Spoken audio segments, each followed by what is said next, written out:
这是你绝不容错过的10月新番。男人意外邂逅一只机械手臂，而遭到了组织的追杀。前不久还是普通高中生的他，只因好奇激活了沉睡的机械臂阿尔玛，就此开启了与机械臂的旅程。故事的开头是男主发现了发光的高楼，高楼内一个红毛抢走了一样东西，为了逃离被触发的警戒，红毛从大腿的图案中伸出了2只机械手臂，眨眼间就秒杀了眼前的守卫们。这时他们用出了针对红毛机械臂的武器，控制住了他。一个白毛出现，拿回了被抢的物品，并嘲讽红毛不自量力。红毛被他直接激怒，上前与白毛打了起来。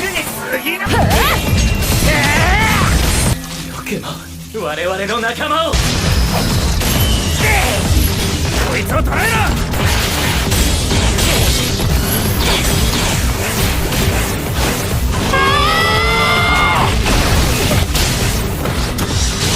利用碎石击落了白毛手中的东西，结果力气太大，导致物品溢出，才有了开头男主看到的拿到光。男主是一名在读高中生，他将昨天发光的高楼拍了下来给小伙伴们看，但因为光只在一瞬间，所以压根没有拍到。男主表示真的有，而且还听到了类似有人求救的声音。几人调侃男主是不是在做梦，男主也是无语了，自己说的都是真的。这时那个声音再次响起，除了男主几人也都听到了，虽然很细微，但却是真的。男主立马跟着声音的方向过去，却发现来到了一片禁区，附近巡逻的让男主回去，这里不准进入。巡逻的人由于事务得先离开，让男主绝对不能进入这里。但那道声音再次响起，男主顾不上那么多，朝着声音的方向找去，在角落找到了它，走近一看是一个会发光的盒子。在男主靠近后，光的反应开始变强，并伴随着一句句的救救我的话。男主手指触碰的瞬间，霸道能量倾泻而出，直接弹飞了盒子，壳子自然掉落，然后被男主的兜帽接住，一个机械手臂就此诞生。机械手臂宛如获得重生一般，男主一脸惊恐，听得到声音却看不到人。机械手臂也是服了，给男主来了个倒挂金钩。待男主冷静后，感谢男主救了他一命。男主一脸懵，眼前的机械手臂为何会说话，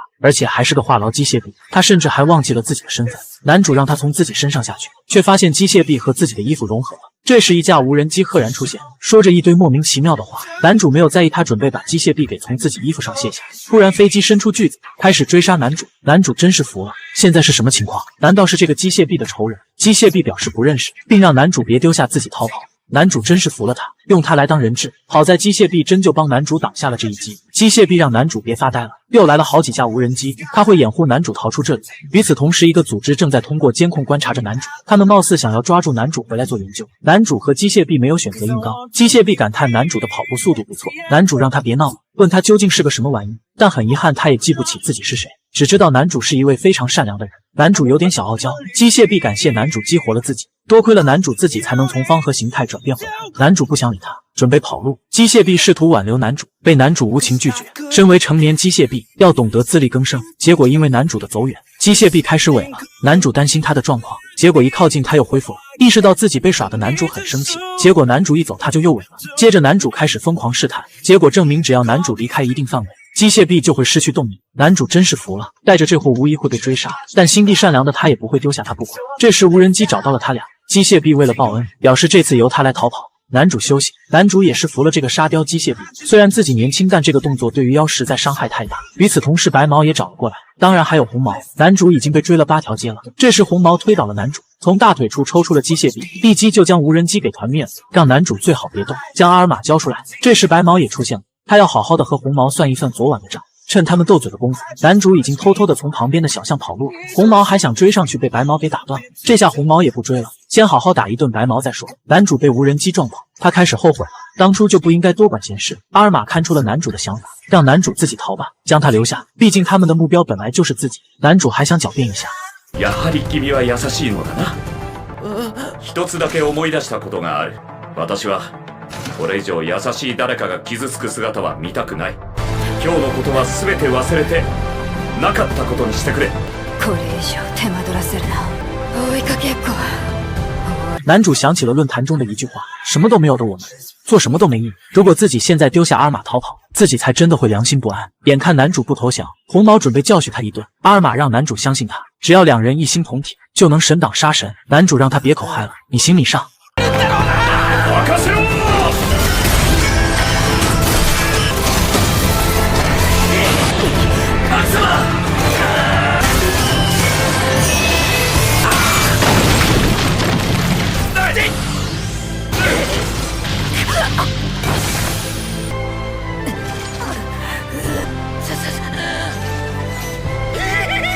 早く逃げるぞ。两人顺利逃脱的追杀，关系也变好了许多。毕竟一起出生入死过，算是过命的兄弟了。一个破损的设施内，一位哮喘病少年看着被抢走的东西，一脸恨意，发誓一定会将其夺回。また動いてもらうぞ。わかりました。少年只因与名为阿尔玛的机械臂合二为一，便让他拥有一拳制敌的强大力量。可这份力量也为他招来2个组织的觊觎，更确切的说是觊觎他背后的机械臂。为此，他们毫不在意作为宿主的少年，认为此人就是个天生好命的废柴。殊不知阿尔玛的力量与少年的信念挂钩，只有当两人信念合一之时，蕴含在机械臂内的力量才会显现。不知内情的组织却只想回收机械臂，命令暴力女前来守护并试图取回。拥有双机械臂的他更是对男主毫无兴趣，保护少年只因为他是阿尔玛的宿主。不过他的强硬保护更像是一种武力胁迫。作为初中生的男主只想远离是非，戴上耳机享受一个人的世界。殊不知此刻的暴力女已经和好友串通一气，好友误以为女孩是在追求男主，在放学后更是充当起媒婆的角色。不等男主反应，便带着她来到废弃大楼，将两人锁死在这个密闭空间。于是，一场他逃他追他插翅难飞的戏码再次上演。少女为了追上男主，更是开启飞行模式，不惜以身撞南墙，也要将暴力的风格贯彻到底。在对方本以为安全之时，直接打穿整个楼层，一手从天而降，把男主狠狠地压在身下。男主本想使用阿尔玛的力量进行反抗，殊不知此刻的心中只有对暴力女的恐惧。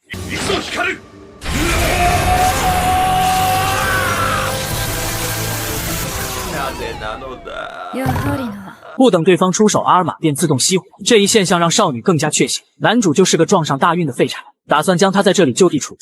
庆幸的是，好友在此刻推门而入，对方也是没想到两人的进展如此之快。不过这也给了男主逃跑的机会，却没想到刚出狼窝又入虎穴，转角就遇到来自邪恶组织的干部，拿着被强制改造的机械臂前来回收阿尔玛。强大的音波攻击瞬间贯穿两人的身体，阿尔玛毫发无伤，男主却直接倒下。殊不知这只是对方的先手控制，在远方架枪的女干部更是直接瞄准头部，好在有机械臂的感应才躲过一劫，但逃过狙击依旧躲不过眼前的音波。若不是有个喜欢打穿天花板的暴力女在，为他挡下来自800米开外的狙击，男主怕是已经饮恨西北。不过就算是强大到如双臂少女，肉体凡身也阻挡不了音波攻击，只好让男主带着阿尔玛优先撤离。作为一个普普通通的中学生，男主本应该心安理得的当个逃兵，但是来自阿尔玛的灵魂发问：你真的甘心将一切托付给一个女孩吗？说着便自顾自地脱离少年的身体，为他打开一个洞口让他逃走，自己则是艰难地爬向战场。可机械臂明明离不开寄宿的本体，听着阿尔玛即将耗尽能量的提示音，少年终于鼓起勇气和伙伴并肩战斗，提议两人一起制定作战计划。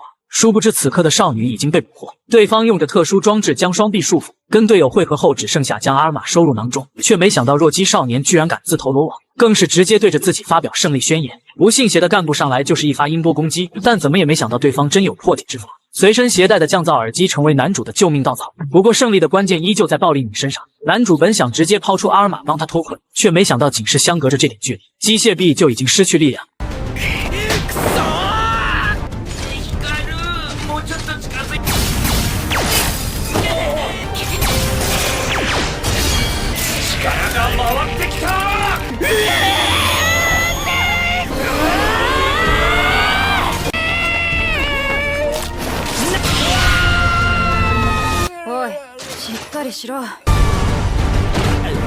遭受暴力女连续摧残的校舍终于扛不住，干部只好乘此机会开启飞行功能，抛弃毫无战力的同伴直接逃跑。男主为此也受到惊吓，陷入昏迷。不过来自保卫组织的救援终于赶来，待男主从昏迷中醒来后，出现在他面前的是与阿尔玛相对的左手，自称为是阿尔玛哥哥的机械臂，以及他的主人同时也是组织的最高首领，邀请失忆的阿尔玛重回机械臂守护组织，一起解放被强制改造的机械臂同胞。在组织里检测出的数据，无论各种方面，男主都不足以驾驭机械臂，更别说阿尔玛这种顶级的机械臂，在显示上的适配度低得可怜。为此，此马正准备亲自对其特训。当然，所谓的特训，他其实连动都不用动，全程是靠阿尔玛自主发挥。毕竟他这个宿主就是打包送的。而也在训练中，男主迎来了他的第一战。这几天有许多机械室遭到了袭击，被夺走机械臂的人通常活不过2天。首领叮嘱男主要注意安全，更准确来说是保护好阿尔玛。然而此马却不这样想，他拉上男主便准备调查此事。特训上也得包含实战才对，而他们第一个盯上的目标便是集团的外围人员，对方也正在调查这件事。在嘱咐男主不许乱跑后，由于双方是敌对关系，一见面就毫不犹豫地干了起来。但就在此马和对面打得正嗨时，男主却突然注意到角落里还有个在避难的小孩，来不及多想此人为何会被集团盯上，但见到有人要行凶，男主却不会坐视不理。再怎么说他也是个机械师，即便再怎么弱鸡，几个喽啰也不会是阿尔玛的对手。然后他就遇上了老大，阿尔玛赶紧带上男主跑路，可速度上却完全不在一个次元，没一会就被双逮住。但就在对方正兴奋时，場から離れるなと言ったはずだ。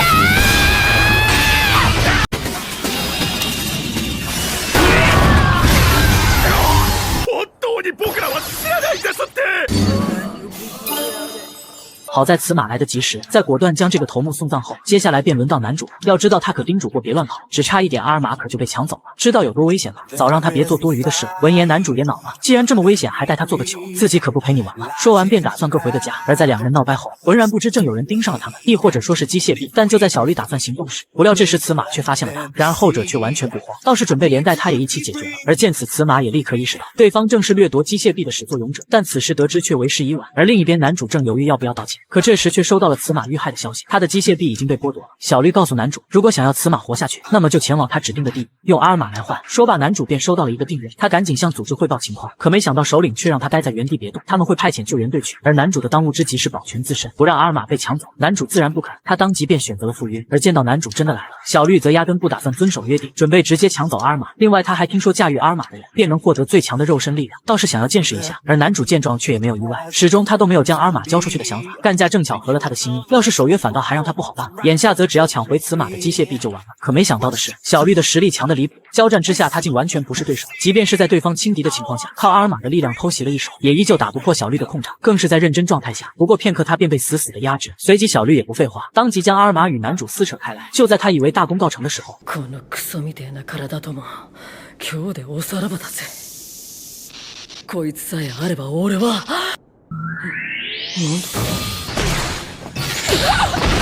这一巴掌属实给人打懵了，毕竟别的机械臂被拆就废了，这个却不仅能打还能跑。而更令他傻眼的是，男主竟然也一点事都没有，这完全不符合常理。但他又哪里知道，男主可没有与阿尔玛真正相连，这机械臂连接的是他的衣服，连衣服都没扯干净，他们又怎么会有事？而也是因为这个误判，导致男主真正和机械臂合二为一了，此刻才是完全体。就在小绿还想试试强度时，却不知眼前人已经今非昔比。他的机械臂之所以是个没有战斗力的废体，其实与他的能力没有一丁点关系，纯粹就是他打开的方式不对。更是没有想到，在机械臂与衣服相结合后，竟然还能够再一次的与他身体相连，从而二次觉醒让他成为宿主。也只有这样极端的情况下，才能让他爆发出机械臂的真正威力。这一幕顿时让掠夺者傻了，他还是第一次遇到这种离奇的情况。正常来说，只要将机械臂扒下，就会在第一时间变成无法行动的废体。可轮到男主这以往的经验却失去了作用，倒是在扒下手臂后不仅没事，反而让他彻底无法掌控，一瞬间爆发出的力量连他也不禁侧目，这哪还是情报上显示的废物，明明是足以和他媲美的怪物。而一波未平一波又起，这时又有个陌生人来到了现场，对方称呼小绿为少爷，一听便知道是敌非友，而眼见又将此马的机械臂给拿走了，男主顿时就怒了。就在黄毛也想处理后事时，不料这时小绿却拦住了他，原因便是男主只能由他来解决。什么经典反派发言？于是黄毛也不再多事，将机械臂丢给男主后，便带上人直接润，这莫名其妙的给男主搞懵了。但能不打总归是好事。随后时间也来到了第二天，此马从医院里醒来，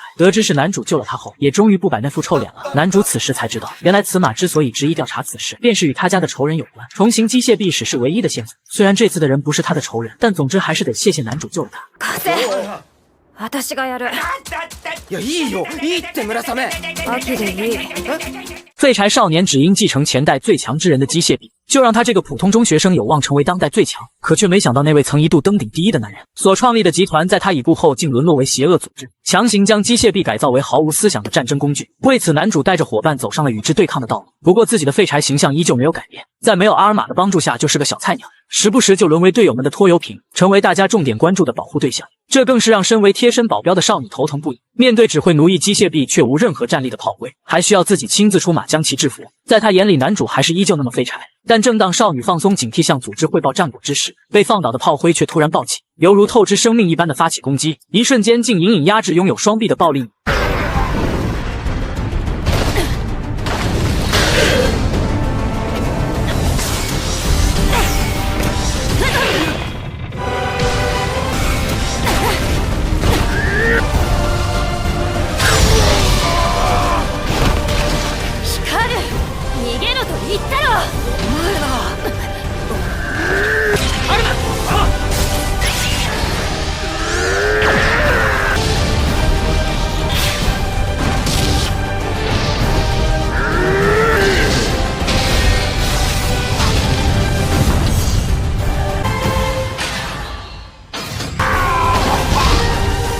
继承最强机械臂的少年显然成为一大顶级战力，有他和阿尔玛在就能轻松解救大量机械臂。不过这依旧无法撤回少女对他的贴身守护。在日常的校园生活中，两人更是被谣传为情侣。柔弱少年被强势转学生征服，成为同学眼中女强男弱的模范情侣。但作为正邪两大组织之间共同盯上的香饽饽，邪恶集团显然不会这么轻易放过男主，为此派遣自家少主转校前来监视。不过自从他被男主一拳击溃后，已和集团立下了收手的约定，若是在学院中出手便会被立马带走，所以他的出现也不过是为了监视男主，试图破解他与阿尔玛融合觉醒的真相，直到自己能真正击垮男主的一天。然而他的出现也激起了阿尔玛的兴趣，显然对方很了解自己的过往，希望能从他身上找寻失去的记忆，但却被一旁的少女强行打断，坚决不让男主与对方有任何接触。就这样，三人之间犹如猫和老鼠一般，在学院中上演猫抓老鼠被狗咬的经典剧情，折腾一天也无法达到各自的目的。两人为此相约在放学后一较高下，一战定胜负，决定少年的归属权。男主见状只好拿出自己的杀手锏，为了阿尔玛的记忆也只能忍痛割爱，掏空钱包请大胃王少女吃顶级自助，只求能与少主聊个5毛钱的天。这也是作为铁之双臂唯一的弱点，能吃上饭哪还会管组织下达的任务。然而得知真相的阿尔玛却接受不了，自己曾经居然是邪恶集团创立者的搭档，两人融合后曾一度成为世界最强，所以夺取阿尔玛也仅是为了物归原主。但更多的信息连作为少主的他也不得而知。为了尽快帮助搭档探究过去的真相，少年便带着阿尔玛来到城市资料馆，只因其中存放着有关那个男人的信息。毕竟对方生前是推动城市发展的伟人，见到曾经的搭档阿尔玛却不禁潸然泪下，对这个男人的情感犹如刀刻斧凿一般，深深地刻在这具钢铁制成的身体里，但有关他的记忆却依旧是一片空白。与此同时，队伍中的伙伴却在惨遭蹂躏。待少女接到通知赶到现场，只能眼睁睁看着机械臂被当场粉碎。此人正是之前利用重系机械臂控制炮灰，也是杀害少女双亲的凶手。这一次继续故技重施，利用操纵能力控制队友袭击前来救援的少女，上演让同伴之间自相残杀的戏码。为了追上即将逃跑的杀父仇人，少女只好在不甘中放倒重伤的队友，将其交给随后赶来的男主。队友虽然能在治疗手段下保住性命，可死去的机械臂却再也无法复活。面对此时已掌握阿尔玛力量的少年，保卫组织也终于向他透露机械臂的真相。来自其他次元的机械臂与人类一样是生命体，只是因为失去故土才会变得无法独立生存，只能与人类结合维持自己的生命。但是有一种方法可以让机械臂从这样的困境中解脱，那便是寻找到拥有独自生存能力的机械臂始祖。可在多年前好不容易找到的始祖却发生暴走，阿尔玛曾经的搭档更是拼上性命才将其封印，为此他的记忆便是解放始祖拯救族群的关键。眼镜男告知金，近期被重型机械臂使袭击的人持续增加，可金非常生气，怎么自己什么都没听说。然而这一切是眼镜男为了帮助金，所以他便黑进了组织的系统，而且组织早在8年前就开始调查。这也正是金的家人遇害那年。突然电脑传来讯息，组织再次发现重型机械臂时，接着金也迅速赶往现场，他非常气愤的就要冲上去看看仇人是谁。可令他没想到的是，一张熟悉的脸庞映入眼帘，此人竟然就是他的妹妹吹雪。明明曾经的妹妹非常的友善，还经常与金一同玩过家家，她的性格也与金完全相反，她是非常外向开朗的人，而金则是个不善于表达的人，并且他还会为照顾金而选择自己代替其去做实验。可这一切居然发生了意外，实验室莫名其妙的着火了，然而剩下只有西密斯的立方体，同时这也是吹雪的机械臂。金也一度以为吹雪也葬送在这场大火里，此时金也不敢相信这是自己的妹妹，但吹雪立刻便扑进金的怀里，而他也突然开始剧烈咳嗽了起来，随即他的身后就出现了重型机械臂。见状，金立刻将其抓了起来。正当他要审问对方时，不曾想组织的人也赶了过来，情急之下他只能带着妹妹和机械臂离开。随后他便开始质问对方自己的家人是否是他杀害的，却不料对方却说这是误会。然而金才不会给他解释的机会，毕竟当时西密斯就在现场，他看到了对方袭击金的家人，可吹雪却为其做解释。重型机械臂名为孤挺花，接着吹雪说是自己害死了父母，然后便激动地哭了起来。见状，孤挺花也出手安慰，却不曾想金的机械臂要其从实招来。当时吹雪正准备做实验，也是增加复数机械臂的实验，可当孤挺花见到吹雪时，竟不知为何引起了共鸣现象，从而导致全场的能量开始紊乱。于是为了避免事态进一步扩大，孤挺花就试着与吹雪结合，也正是这个决定让他后悔不已。他无法承受吹雪陷入混乱的能量，致使最后完全失控了。从那之后，虽然吹雪很想见金，但因是他认为是自己害死了父母，所以一直不敢与金相见，而金也根本无法相信这一切，当即就打算毁了孤挺花。好在吹雪及时阻止了金，可他这一激动让他昏厥了过去。见状，金也想立刻带其去看医生，但孤挺花却阻止了金，毕竟他们之间的问题并不是医生和组织能解决的。自从那次意外后，吹雪就产生了后遗症，开始变得无法自己生成能量，至今都是靠孤挺花袭击别人才撑过来的。不过现在也已经到达了极限。与此同时，男主还在等金的消息，可不管男主打电话他也不接。翌日清晨，男主照常赖床，但一听到金会来接他，吓得他立刻就跳了起来，当即就紧张地看向之前被金打破的窗，可突然门铃响起，金居然一反常态地按门铃找他。去学校的路上，男主也发现了金有些不对劲，可牙流突然提出一同复习，不过绿毛却对学习没有任何兴趣。可听到学习地点定在男主家后，他便立刻改变了主意，决定学习。但男主一想到到时候金和绿毛肯定会互掐后，于是他便否决了这个想法，而金却心不在焉，根本没听进去。一緒に勉強しないかって話だよ。俺んちで。悪いが用事がある。光くんの家に行けるんだよ。毎日行ってる。おい待てよ、朝から変だぞお前。なんかあったのか？進展している。なんだよ。お前にいろいろと教えてもらうぜ。いや。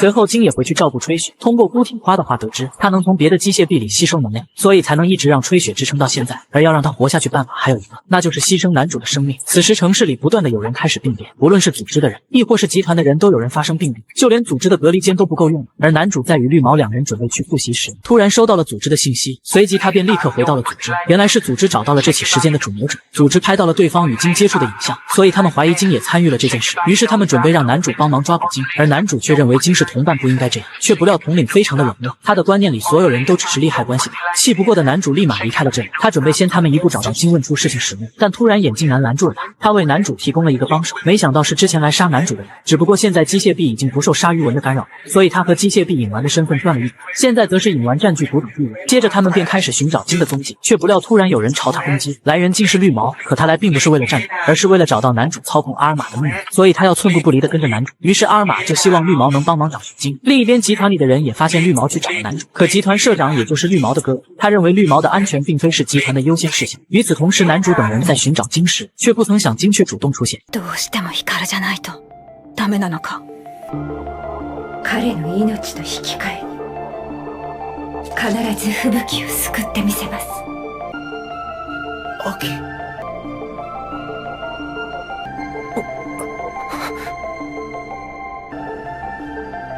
原来就在特朗普成功当选总统后，男主就通过影丸追踪到小金，可此时的小金却像变了一个人一样，看男主他们的眼神都不对劲起来。没等男主搞清什么状况，小金就召唤出自己的机械臂攻击过来。千钧一发之际，绿毛使用屏障挡住了这次攻击，并趁此机会控制住小金的四肢。就在绿毛想抓小金回去审问时，却被男主阻拦，让他放了小金。只因男主相信小金肯定有不得已的苦衷，才选择攻击他们的，自己愿意帮助小金解决。小金听完顿时沉默不语。机械臂见状说出了发生这一切的缘由，原来主人在得知妹妹还活着，并且需要天束光才能救活之后，就一直在犹豫要不要杀了男主救活妹妹，因为夺走天束光就相当于夺走了男主的生命。可让所有人都意外的是，男主竟然同意了小金的请求，这顿时引起绿毛的不满，因为这很明显是个陷阱。小金和他的妹妹只不过是被利用的棋子罢了，他们真正的目标其实是你的机械臂。听到这话的小金心境顿时动摇了，面对男主的施舍，他握紧了拳头，不懂男主在装什么，这可是要命的。而且绿毛不是说了吗，这是专门给你设计的陷阱，你还是别掺和进去比较好，我妹妹的命就由我来就好了。说完，小金就离开了这里。可回到妹妹的住处后，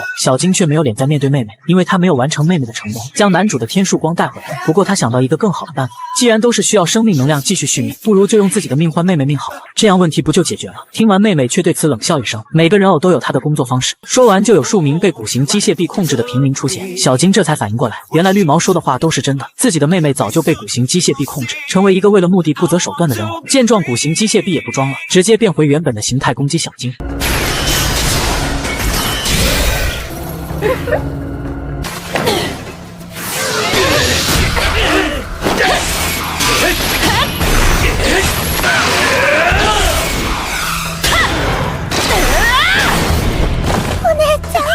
突然的一声姐姐让小金呆愣在原地，可殊不知这也是古形机械臂的苦肉计，为了就是让小金分神，这样就能轻而易举的打败小金。古形机械臂不禁嘲讽小金，你还是这么好骗，一句姐姐就能让你失去抵抗力。不过这样也好，反正你妹妹这个躯体我也玩腻了，不如把你练成人偶，成为我新的躯体吧。就在小金以为自己就要就此死去时，突然听到上面传来男主的声音。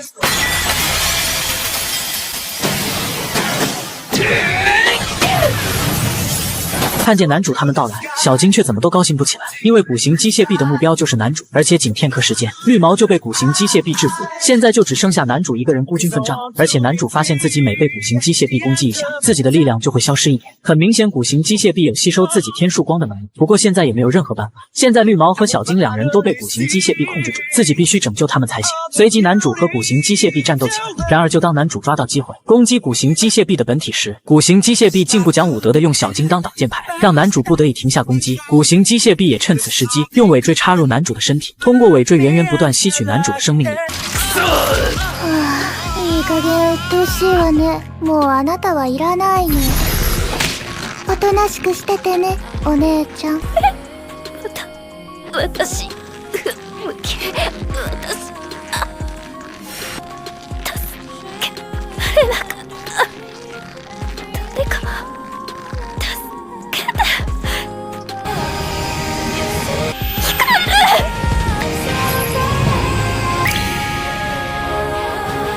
アルビタリウムがまだ湧いて出るなんて、さすがだわ。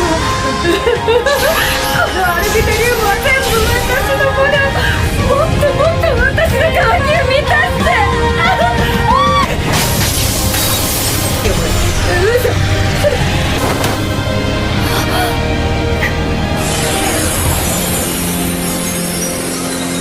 解除掉骨形机械臂的控制后，妹妹也成功醒了过来，而没有了后顾之忧的小静，直接开启杀戮模式，一个震击就将人偶全部击飞。在三人合力的围攻下，骨形机械臂终于扛不住压力，被男主打败。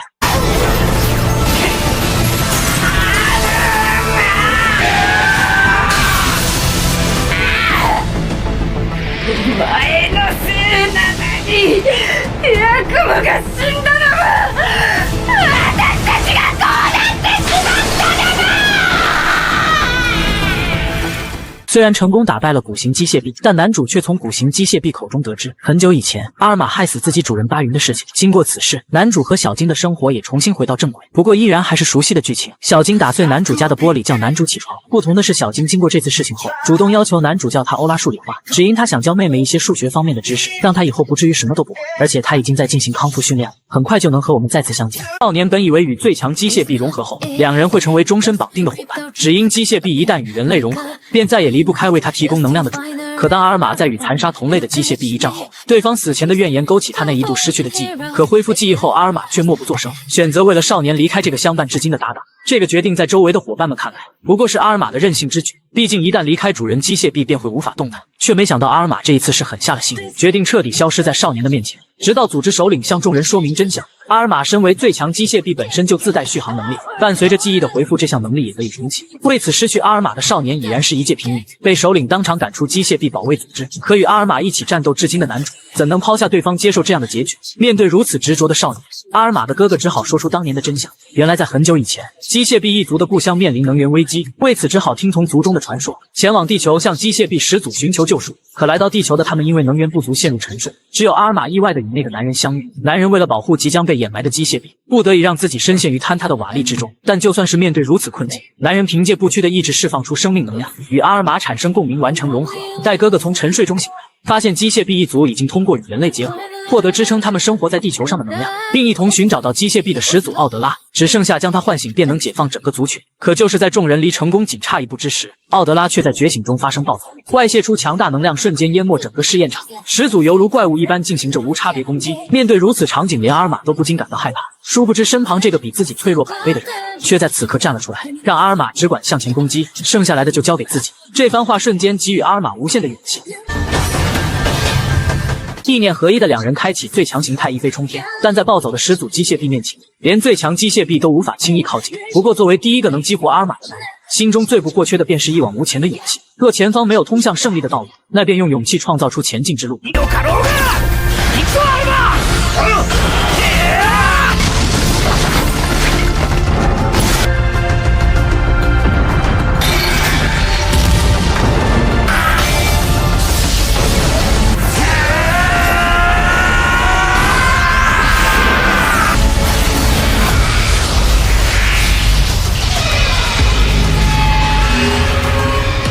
拼尽全力的两人拯救了两族的未来，但男人毕竟是肉体还身，将未来托付给阿尔玛后，生命的火焰便黯然熄灭。深深陷入自责的阿尔玛就此陷入沉睡，为此恢复记忆的他依旧无法释怀，更不愿意看到少年步了前搭档的后尘。在今早被邪恶集团围剿时，阿尔玛本以为有能力保护少年，两人的合体更是不弱于当年的力量。面对集团干部的偷袭，瞬间便将对手制服。可仅是一个粗心大意，便害得少年短暂的失去意识。陷入害怕再次失去搭档的阿尔玛，只得选择独自踏上寻找始祖的道路。可仅是一个人的他又能如何？一个不小心便落到敌方少主的手中。虽然经过几次战斗得知少主并非恶徒，不过对方的机械臂因为耗尽力量无法使用，借着这次机会正好夺回阿尔玛。可惜少主那孱弱的身体根本无法接受阿尔玛那磅礴的觉醒之力。与此同时，少年还在为阿尔玛的离开怅然若失，直至看到暴力女发来的视频，在其中显示了阿尔玛的所在地。本想直接去找回伙伴的他，却突然接到电话。阿尔玛通过少主的手机向少年告别，希望对方可以回归普通人的生活，两人就此走上各自的道路就好。紧接着，阿尔玛便和少主一起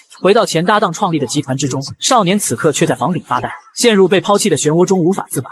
殊不知暴力女早就熟知他的懦弱模样，一个冲拳便要将他打醒。就算他不敢踏出找回搭档的第一步，那暴力女也要用强硬的手段逼他上路。这样的场景在少年心中，犹如第一次与阿尔玛见面时一样。与其懦弱不前，不如勇敢地踏出第一步。为此，少年决定要把擅自离开的阿尔玛找回来，然后痛打一顿。每当懦弱的少年被无端卷入机械臂的纷争，都是陪伴在身旁的阿尔玛为他找回勇气。可当失去的记忆重新被拾起，阿尔玛却发现自己每次对少年的鼓舞，竟是前搭档临终前对他说过的话语。就算自己的记忆被封存，对方那信念依旧刻入了阿尔玛那钢铁制成的身体中。可那个男人的结局，犹如尖刀利刃，不断折磨着阿尔玛，使他不愿再次体验失去搭档的痛苦。为此，就算主动抛弃这个相伴至今的搭档，也不想看到少年步了那个男人的后尘。殊不知自己的选择却是另一场灾难的开始。阿尔玛选择与少主一同回到前搭档的集团，却没想到集团早已不复当年的光景，已然成为一个用装置强行操纵机械臂的邪恶组织。就算少主试图与阿尔玛一起反抗，依旧逃不过两人双双被强行控制的命运。原来少主也不过是集团的弃子，因为孱弱的身体被整个家族抛弃，此次被强行带回去，才得知集团的真相。机械臂始祖实则一直受到他们的控制，为此妄图用阿尔玛的力量将其唤醒，来打开通往机械臂世界的大门，对整个机械臂族群进行大肆的捕捉。而主导这一切的正是少主的哥哥。这位兄长对于许久不见的弟弟也是毫不在乎，只是觉得他的所作所为真是给集团丢脸。在这位集团真正主人的命令下，始祖奥德拉的觉醒正式开始。此刻就算阿尔玛如何告诫后果的严重性，他们却依旧不为所动，强行开启觉醒装置，通过利用阿尔玛的力量将始祖唤醒。可正如当年发生的一样，始祖奥德拉化身巨大机械臂，对周围的一切进行无差别的攻击，用寒冰之力将周围的一切冻结，很快就以庞大的能力占据整座大门。这一切也被赶来救援的男主等人收入眼帘。待集团打算带着阿尔玛撤离之时，暴力女带着少年强行赶到现场，可少女的宿敌却不想放过这次机会。从抢夺阿尔玛开始，炮灰干部始终无法战胜眼前的暴力女，这次更是豁出去强行加强与机械臂的融合，只为在这里将暴力女彻底击溃。殊不知面对暴走的干部，少女完全没将她放在眼里。シェニス、デキセ、何もするな。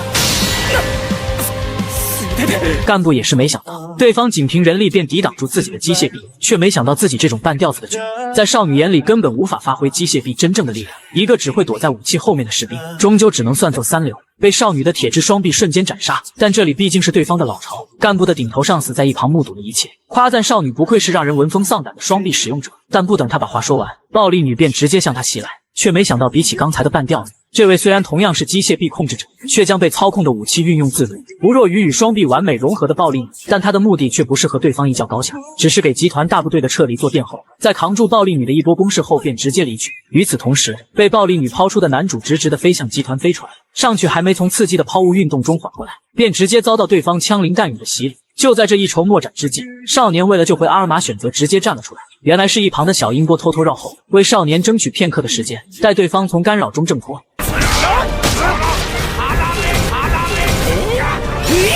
少年已然将昏迷的阿尔玛与自己绑在一起，就算没有使用觉醒之力，此刻的信念也让他拥有超越肉体的力量，一拳将邪恶集团的大干部彻底击倒。待阿尔玛从昏迷中醒来，那张熟悉的脸庞再一次出现在他的面前，可他却只想快点远离这个少女，不想看到对方在为了自己遍体鳞伤，一口一句说都是自己的原因，导致暴走的始祖再一次觉醒，所以不能再重蹈前搭档的覆辙。但少年的心里都明白，阿尔玛只是不敢直面失去前搭档的悲伤，为此沉浸在无限的悔恨之中。但这一次就让少年为他踏出那一步，直言自己会为了保护家园而战斗。要是阿尔玛不跟来，自己就去送死。或许少年的不怕死是假的，但阿尔玛想护着搭档的那份心却无比真实。此刻的少年再次说出第一次战斗前的鼓舞，唯一和前搭档之间有所区别的那一句，独属于两人之间的话语。な、アルマ。俺となら、なんとかなる気がするんだろ。一緒に行こうぜ、相棒。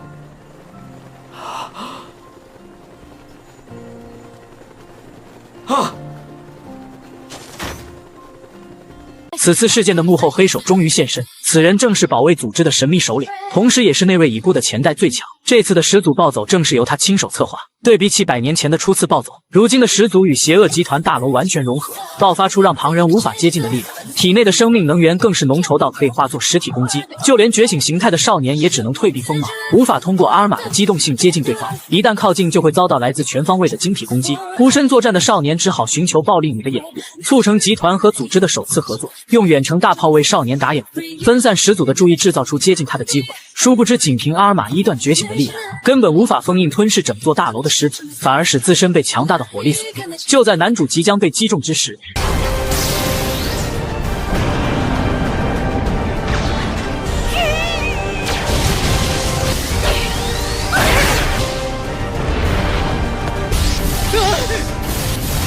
少主邪进化后的重系机械臂强势救场。原来在暴乱事发后，干部就将完成体的人造机械臂交给少主。研发成功的绿之虫臂拥有操控能源的性能，所以让阿尔玛都无可奈何的晶体攻击可以被如今的少主轻松攻破，但仅凭个人的力量始终有限。突破失败的少主只好暂时与男主会合，告知对方自己所获得的新能力。最強じゃねえか。最強ではないか。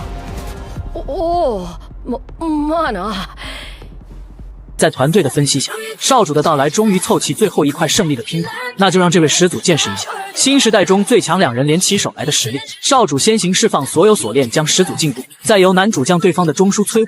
可惜始祖那几乎无穷尽的能源，将攻击抵消后开启狂轰乱炸模式，试图将囚禁自己的锁链一并摧毁。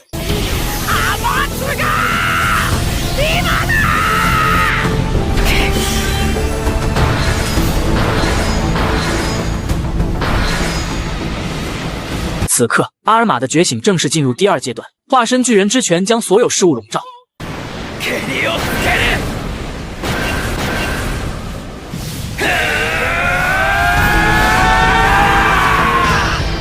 配合少主的重置禁锢，燃烧的巨拳将始祖连同整座大楼一起粉碎，犹如一颗核弹将一切掩埋。待阿尔玛回归原始形态，返回少年的身边，两人望向那残垣断壁之中，只剩下再次进入封印状态的方块。不久，保卫组织的救援便赶到现场，少主却急着独自离开前去处理最后的问题。原来那位冷血无情的兄长，自继任家主之位后就被他人控制，亦或者说只要成为家中族长，就无法逃脱被重臂控制的命运。殊不知这一切被当年的兄长发觉，为此他早已开始筹划应对方式，将所有的希望寄托在弟弟身上。待干部将一切的真相告知少主，获得完整绿重臂的他决定在此刻做个了断。只因对方那吸取他人能源的能力已然被全新的绿臂完美克制，如今的原版只能乖乖的被复制品彻底压制，失去这么多年来对集团家主的操控。待兄长从昏迷中醒来，欣然接受弟弟对自己的控诉。或许当时的自己不应该独自承受这一切，那个需要被庇护的弟弟也有了独当一面的能力。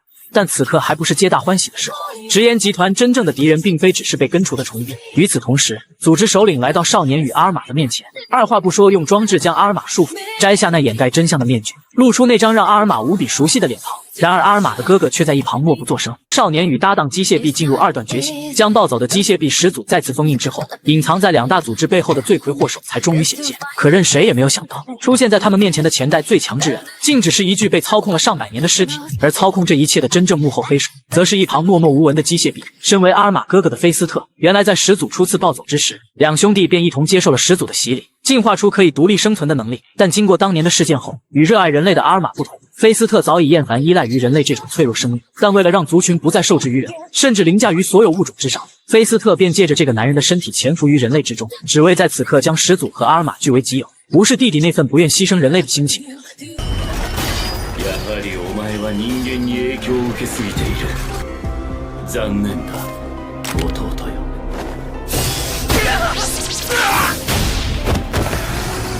お前が望もうが望むまいが関係ない。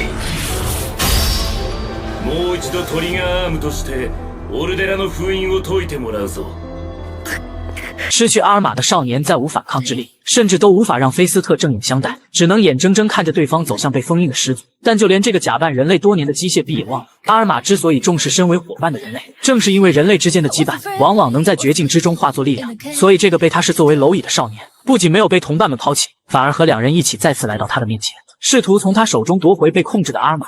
少主二话不说便以觉醒的绿臂之力将被菲斯特控制的阿尔玛束缚。暴力女趁机用少主的脑袋做踏板，以铁之双臂将阿尔玛从控制中解救。但还不等暴力女继续补刀，束缚装置便将她的双臂彻底压制。伴随着菲斯特的呼唤，苟延残喘的粉色虫臂就从少主的口袋中跳出。原来对方也拥有自我续航的能力。获得菲斯特提供的能量后，再次开启觉醒模式向少主复仇。眼见局势越发严重，少主只好让男主带着阿尔玛先走。可仅凭他那由集团制造出来的机械臂，在施展的同时就被对方破解并操控，连带着上前帮忙的男主也被一并控制。但是菲斯特却低估了少年的意志，在他和阿尔玛的强行突破下，这具身体终于暴露出最大的破绽。原来被操控100年的躯体早已千疮百孔，不过是靠着机械支撑着的残躯。菲斯特不得已只好将少年一起带走，强行控制阿尔玛前去吸收始祖，命令粉色虫臂在其周身护法。眼见着被控制的阿尔玛还不屈服，不愿与他一起继承始祖的力量，菲斯特只好让这位傻弟弟见识一下，仅是刚吸收1点的始祖之力究竟何等强大。话落菲斯特便动用力量，将整个城市的生命能量从人体中剥离。也就是在这关键时刻，那个从来未被正眼相待的少年，以人类之躯强行干预融合，将阿尔玛从控制中剥离。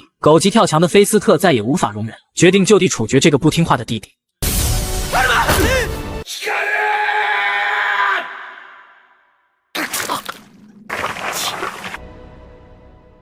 粉色虫系将无用的两人抛出融合圈，在少主的拼死守护下，暴力女终于从少年的惨状中清醒，拖着两人的身体回到了支援地。与此同时，粉色虫系保护着融合圈中的菲斯特，将整片区域划入警戒范围。待暴力女从昏迷中醒来，发现少年靠着呼吸机勉强维持着生命，经历内心的一阵挣扎后，决定继续前往战场。一旁重伤的少主也在哥哥的安排下，由部下们背着前往安全区休养。但或许是命运使然，让昏迷的少主碰上了男主的同班好友少女。作为两人之间的头号粉丝，憧憬着看到两人一起战斗的身影。殊不知如今出现在他面前的，却只有深陷昏迷的少主。深感不妙的他立马将少主拍醒。也正是这一举动，让本该远离战场的少主，在他的要求下被重新带回男主身边。与此同时，前往战场的少女变得异常暴躁。